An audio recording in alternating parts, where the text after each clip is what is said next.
Hello and welcome to another Napoleon Total War commentary battle. I command the French forces and my teammate Pineapple commands the Prussian forces. My enemies command the British and Spanish forces. As you've already gathered, this is probably a 2v2 battle.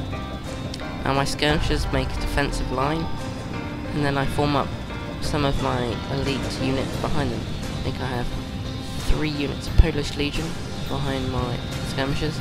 I have a Fusilier of line on the right flank and Chasseurs et Cheval.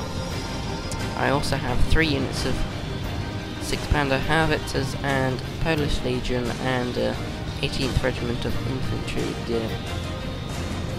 Well, it's the Brave unit. I also have... No, those are Pineapple's forces. So Pineapple's now trying to intercept the British guy, who's just set up artillery and is bringing up a large force of infantry. He's got a fencible unit which is obviously very vulnerable to cavalry. And now the Spanish guy has advanced and the British guy with his rifles. Now I luckily get the advantage because my guys are better at shorter range as they've only got 100 range and the rifles have got 125 range. So he hasn't used a range bonus for some odd reason. And now my line infantry can also get a volley off. So lots of advantages here. Now Pineapple also moves around to defend this flank from these flanking Spanish units, which consist of Hussar unit, Cazador unit and a foot guard Spanish unit.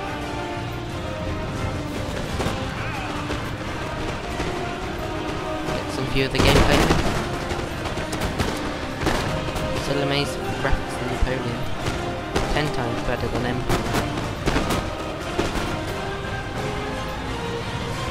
I think Pineapple did a charge here with some cavalry and then decided to retreat as the enemy foot guards came nearer. Now he's doing a meat shield attempt here of fencibles, and unfortunately with the terrain not getting many good volleys off with his Prussian Fusiliers on his right flank.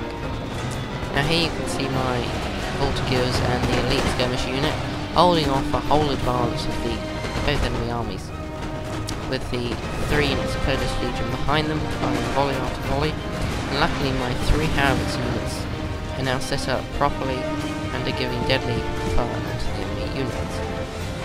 Now the enemy 3 units on the right flank and are advancing closer and closer and closer. So I move this unit further up to hold them for a little.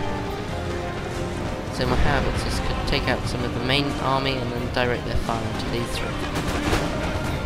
Now the Spanish guy has 2 batteries of 12-pounder foot artillery. The British, as I mentioned earlier, is horse artillery, which is absolutely demolished by my howitzers.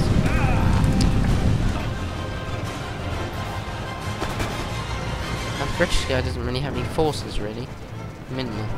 So he cavalry rushes with his King's German Legion of Dragoons. One of the new units in that pack came out a couple of months ago. Or a month and a half ago. Now Howitzer is doing another deadly blow. Getting this artillery unit out of the equation. And I cavalry rush some of their skirmishers. It doesn't really bother me that I lost that unit, as it was more of a suicide charge than a surviving charge, because I wanted to disrupt their skirmishes as much as possible. As now my skirmishes are now fully functioning with top morale possible.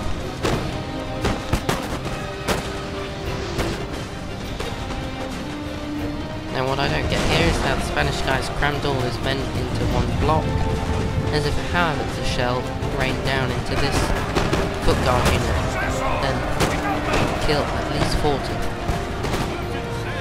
Now with 3 batteries it would be devastating. Now Pineapple decided to advance in front of my line infantry to hold up and take some enemy casualties on the enemy guards and Cazadors.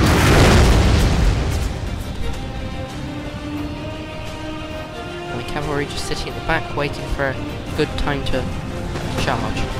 Now I advance with my skirmishers and then my line, and then I've also got these 2 line units ready to back anything up if anything goes wrong. As you can see here, I have 2 units of Chasseurs et Cheval, Fusilier of line, Pineapple Hammer Hussar unit, and a Fusiliers. So really, this attempt is going to get destroyed, because I've also got the 3 howitzers firing direct fire onto these guys. So that's a failed attempt. Now the attempt on the left hill is also failing. So really we're beating them in the whole sector of things. I'm holding 2 armies up really in the middle with just a few forces as I spread them out, and then just giving volley after volley. Just get a view of the battlefield for a minute or 2. Our men are running, sir!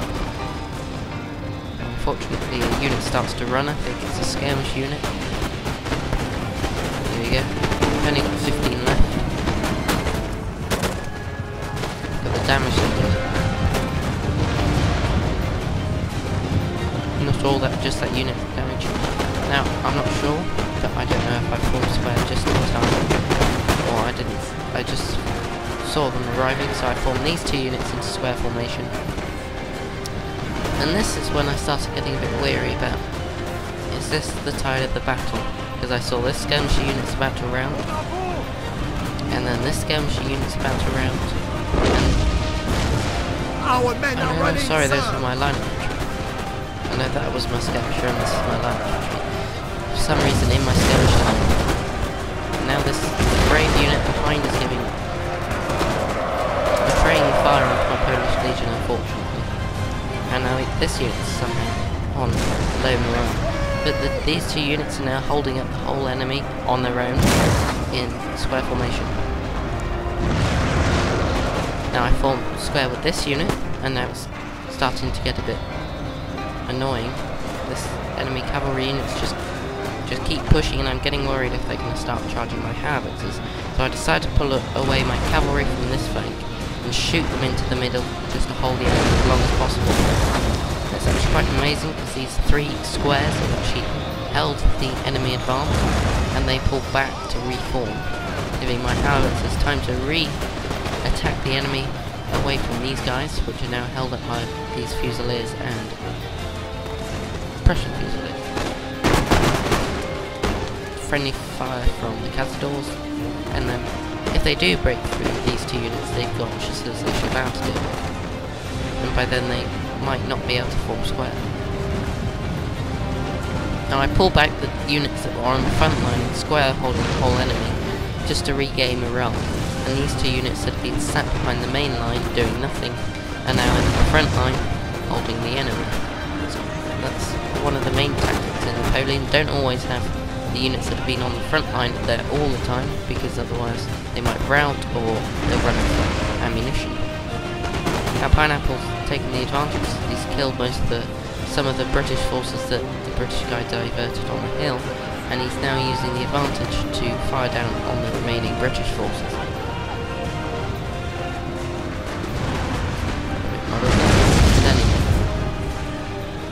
This is a very fun map, Spanish Lakeside. I think this is the first one I ever played, and played it a couple of times after that. But this is a recent battle me and Pineapple just recently did.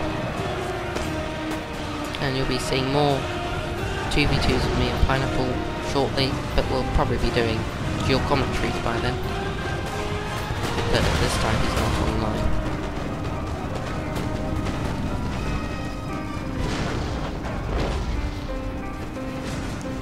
I'll take a devastation of this battle. So basically bodies from here, spanning all the way to where I am. Shared bodies, mine and British and Spanish.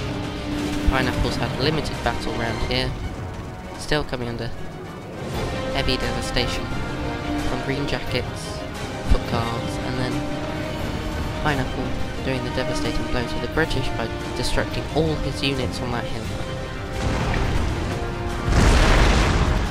And then my howitzers firing on his foot artillery now.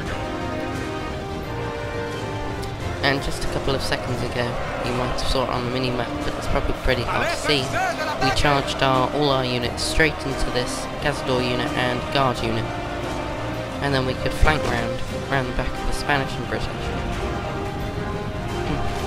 However, it's still firing away. The most valuable unit in the game, in a 2v2. Because if you think one of those shells could kill 40.